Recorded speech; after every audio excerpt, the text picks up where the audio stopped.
Here are the 12 things that I splurge money on but have absolutely no regret. Why? Because there are things in life that's more important than money. When I choose to splurge on something, it's because that this indulgence brings me value that money cannot provide. I put them into 4 groups: time, a clear mind, freedom, and love. Let's start with the first one, which is time. The first item that I invested in is definitely a nice vacuum cleaner. To be honest, it took me a couple iterations to get to where I am now, but right now my vacuuming combination is a Dyson cordless vacuum plus a robo vacuum cleaner. I technically didn't really buy this Dyson vacuum. I would say that I manifested it in a sense because we got it gifted from a friend, which is another story on its own. But I would say that my quality of life definitely improved so much now that I have this cordless vacuum, because we have a fur baby in this apartment, my cat Emily. But ironically speaking, both me and my boyfriend are allergic for her. I wasn't allergic to cats when I first got her, but later on, somehow throughout the years, I developed a cat allergy. And since then, my nose has been pretty bad most of the days. In this circumstances, vacuuming on a daily basis is so important. I had a corded Dyson. Even though the suction power is really good, just plugging the cord in and pulling it out takes so much effort that I don't even want to start vacuuming. We slowly stopped hanging out in the living room because there's just too much cat hair and allergen floating around the house. So now that we have a cordless vacuum, life changed by so much for the better. Because of the design of the Dyson vacuum cleaner, it almost gamified the idea of vacuuming. Plus, it's so easy to activate so that when I just have a couple seconds, I could just hold it and clean a section of the room. My quality of life as well as my allergy has been so much better after this addition to the house. The second purchase that saved me so much time is my AI tool subscription. Because I work in software, naturally I use a lot of AI as part of my job, but I didn't just leave it there. Instead, I decided to integrate AI and invest in an AI tool so that I could use it to save some time in my personal life as well. By the way, I made a video of a tier list of all the AI tools that I've tried, so make sure to check that out. But my current paying subscription is for Claude because it has both the chatbot feature and Claude Code, which allowed me to save so much time, mostly in terms of video editing at this point, but I am planning to use it to simplify other aspects of my life as well. Now moving on to the third item in the list, it's actually a fairly recent addition, which is cleaning services. Let me tell you a secret right now. Before I started filming this video, I had to get my filming environment in order. This bed that you see over here is piled up with a bunch of clothes. In fact, I have a separate laundry basket over here of even more of my clean laundry that I just didn't fold yet. For some reason, folding clothes just takes so much time for me, also because I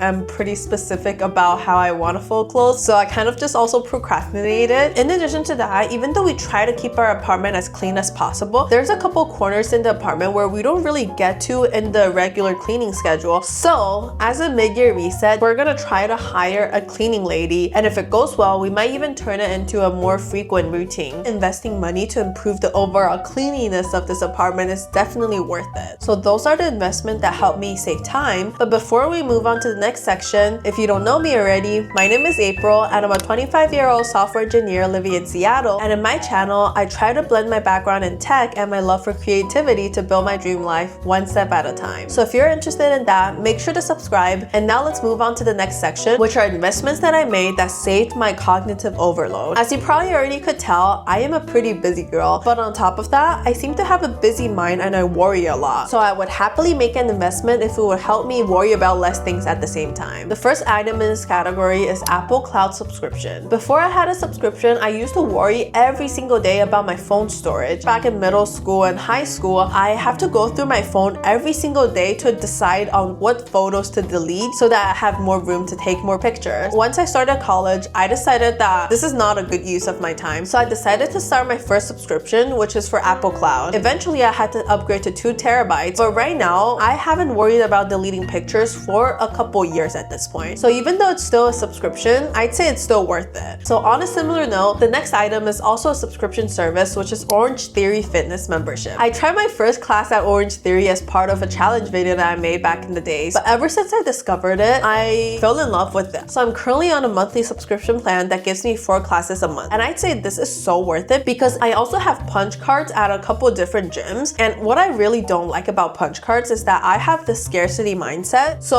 when I have a punch card, I would start spiraling in my head on when is the best time to take a class and whether I should save it for the future. And in turn, I just don't use it at all. And by going on a subscription service, which is use it or lose it, I push myself to at least work out 4 times a month, which is in turn good for my health. So by offloading my mental load of when to take a workout class, I also get the added benefit of working out at least once per week, which is just so good. The next item I have on the list is this, which is my DJI Osmo Pocket 3. I actually like this purchase so much because I remember back in the days when I was filming primarily on my phone and an outdated camera. Even though those cameras still totally works and tells a story, every second I spend filming, I'm also so self-conscious about the video quality. It's just not a motivating experience. While I was filming, there's constantly this voice in the back of my mind that goes, should I buy a better camera? And I feel like that noise just clouds my judgment so much that I can't even focus on the present, on making the best video that I can make. And this noise in the back of my mind finally disappeared after buying this new camera, because at this point I know that this is the setup that works the best for me, and that voice can finally shut up and just let me do my thing. And just that mental peace is worth so much money. The last item in this group, on a similar note, is my MacBook Pro that I bought. I bought this MacBook in my senior year when I was still a broke-ass college kid, and the computer cost me $2,400 at the time. It was so expensive, but because I had a really good experience using it during my internship, I was just like, fuck it, let me buy it. And I am so grateful of that decision even to this day, because first of all, this computer is so durable, so I've been using it for almost 4 years at this point, and it's still going strong. But more importantly, before this computer, I was using a Surface Pro, which is a Windows computer, and I feel like using that computer was a friction point in editing videos, so I would never edit videos with it. It also doesn't have the Unix system that I used to work on coding projects. So after investing in this computer, I've never once complained about my computer buffering while editing videos, and it also motivated me to work on coding projects, which I never did when I used the Windows laptop. So this was actually like the best financial decision I've ever made. After spending so much money to help me be more productive, it's time to have some fun. So the next group that I have is for freedom, which is the exact thing that I'm saving money for. I got into minimalism back when I was in high school, so I never really had an obsession with too much physical possessions, and I treat traveling as such a precious thing in my life because of how much joy it brings me, but also because that's what I live for. Memorable experiences and good stories to tell. And my biggest regret in life was that when I graduated college, I have this summer before I started my full-time job, so I technically had some savings, but I didn't start making money yet. And because I had the scarcity mindset, even though I imagined myself going to Australia on a working holiday visa, but because there was so much ambiguity to it, namely, I wasn't super sure if I'm gonna find a job once I get to Australia, and if I don't, I'm gonna go dig into my savings. So because of that, I gave up on the dream and decided to work a remote job in my last summer. And I regret that decision so much, because now that I start working, I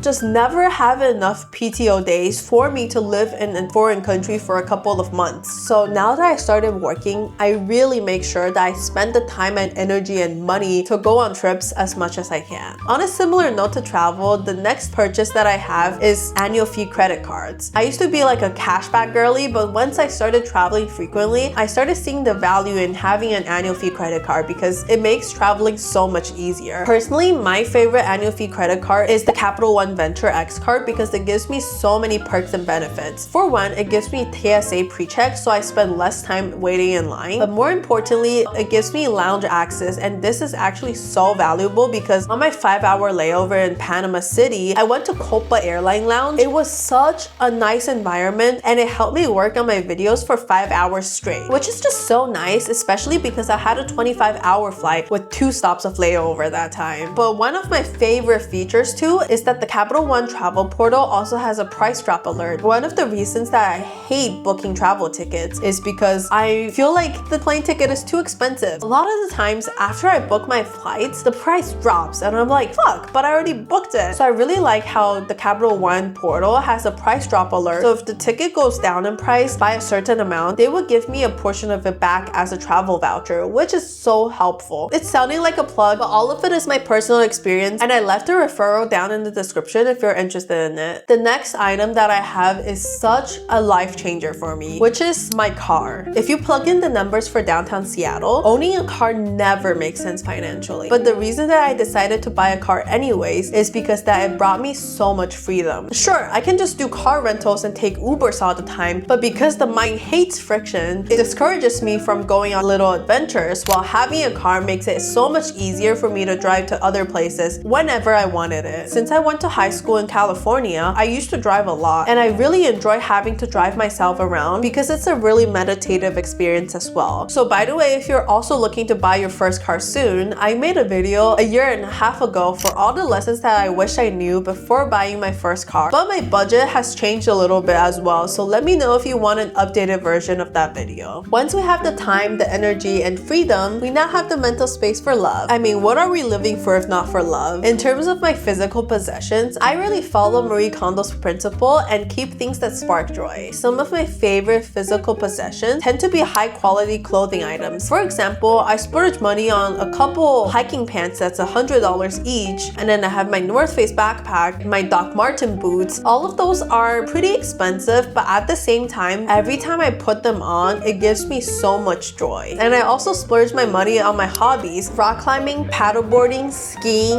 running, hiking. Some of these are fucking expensive, but I still do it anyways. And the main reason is not to improve my physical health, but just because I'm so happy when I do it. So why not spend money on things I love? And with that, I wanted to talk about the last thing on my list, which is my cat, Emily. This is my cat. Her name is Emily. Say hi, everyone!